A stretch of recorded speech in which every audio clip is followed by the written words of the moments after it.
Hi viewers, welcome to my channel మరువలేని వంటలు.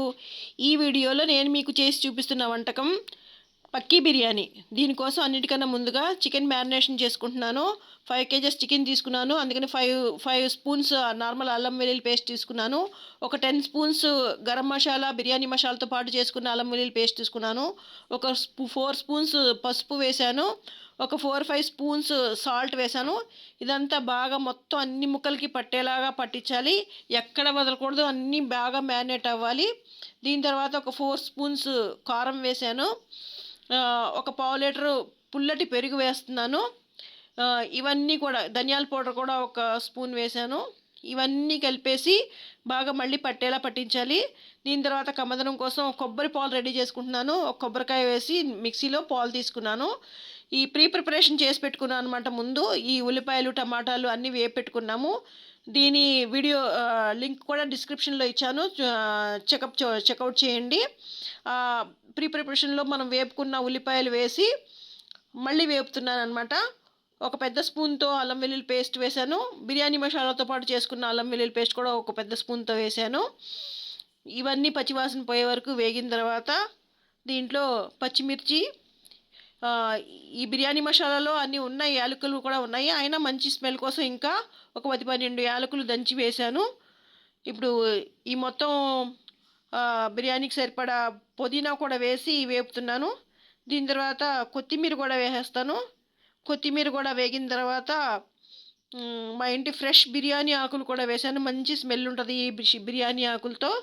ఈ బిర్యానీ ఆకులు కూడా వేగిన తర్వాత ఆల్రెడీ మనం వేపు పెట్టుకున్న టమాటాలు కూడా వేసాను. ప్రిపరేషన్ చేసుకున్నాను చెప్పాను కదా.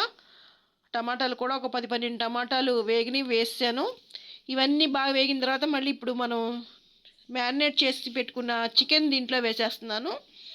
ఇది కూడా బాగా పైన కింద బాగా కలపాలి. ఇప్పుడు దీనికి ఉన్న ఆయిల్ అది అంటాలి, ఉల్లిపాయలన్నీ కలవాలన్నమాట. మన టమాటాలు ఇవన్నీ బాగా కలిసేలాగా కింద పైన మొత్తం కలపాలి.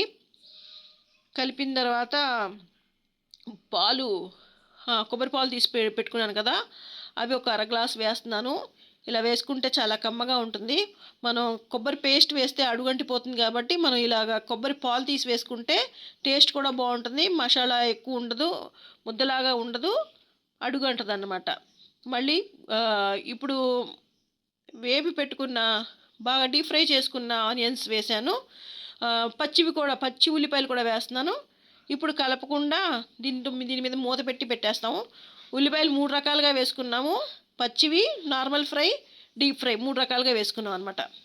ఇప్పుడు కాసేపు ఉంచిన తర్వాత ఇందులోనే వాటర్ దిగుతుంది, చికెన్ వాటర్. మనం ఎక్కువ వాటర్ వేయలేదు, పెరిగేసాం కాబట్టి చికెన్లో వాటర్ కూడా బాగా దిగుతుంది. ఒక సైడ్ బియ్యం కూడా పెట్టుకున్నాను, రైస్ కూడా ఒక సైడ్ ఉడుకుతున్నాయి. ఇప్పుడు కొంచెం హాఫ్ మగ్గిన తర్వాత ఈ మొత్తం ఒకసారి కలిపేస్తాం అనమాట. ఇప్పుడు పచ్చి ఉల్లిపాయలు ముందు పైన వేసాం కదా, వాటర్ కూడా బాగా దిగింది. ఈ వాటర్ కొంచెం దగ్గరికి అయ్యే వరకు కూర ఉడకనివ్వాలి. ఇప్పుడు కలిపేసి కొంచెం సాల్ట్ తక్కువైతే కొంచెం మళ్ళీ ఒక స్పూన్ సాల్ట్ వేశాను. ఇదంతా మళ్ళీ బాగా కలిపేసి కూర కొంచెం దగ్గరికి అయ్యేదాకా వండుతున్నాను అనమాట. ఇప్పుడు రైస్ కూడా రెడీ అయిపోయింది, వార్చేసుకున్నాము. బాగా పదునుగా వార్చాలి ఈ రైస్. వార్చుకున్న తర్వాత దీంట్లో ఇప్పుడు నేను 7 గ్లాసులు బియ్యం తీసుకున్నాను. సుమారుగా 2.25 కేజీలు ఉండొచ్చు. పెద్ద స్టీల్ గ్లాసులతో 7 గ్లాసులు తీసుకున్నాను కాబట్టి 7 స్పూన్స్ నేను సాల్ట్ వేశాను, అది లెక్క అనమాట. కొంచెం పుదీనా మళ్ళీ వేశాను. అలాగే కొంచెం కొత్తిమీర కూడా వేసి వేపు పెట్టుకున్న ప్రిపరేషన్లో వేపుకున్నానని చెప్పాను కదా, కాజు కూడా వేపుకుని పెట్టుకున్నాం, అది కూడా వేసాను. ఇలాగే ప్రిపరేషన్లో ఇంకా ఈ ఆనియన్స్ కూడా డీప్ ఫ్రై చేసి పెట్టుకున్నాము, అవి కూడా వేసేస్తున్నాను దీనికి సరిపడా.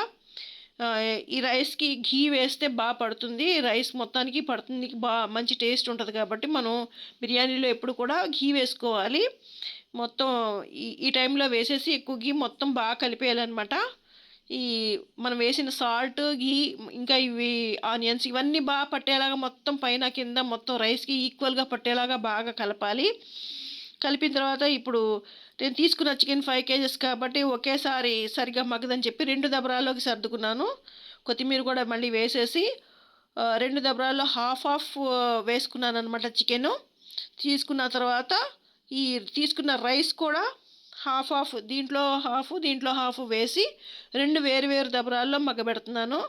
ఇప్పుడు కర్రీ హాఫ్ తీసేసుకున్నాను. ఇప్పుడు అలాగే దాని మీద ఇప్పుడు రైస్ వేస్తున్నాను అనమాట. మనం రెడీ చేసి పెట్టుకున్న రైస్ ఇందులో వేసేస్తున్నాను అనమాట. ఇందులో సగం సర్దేశాను.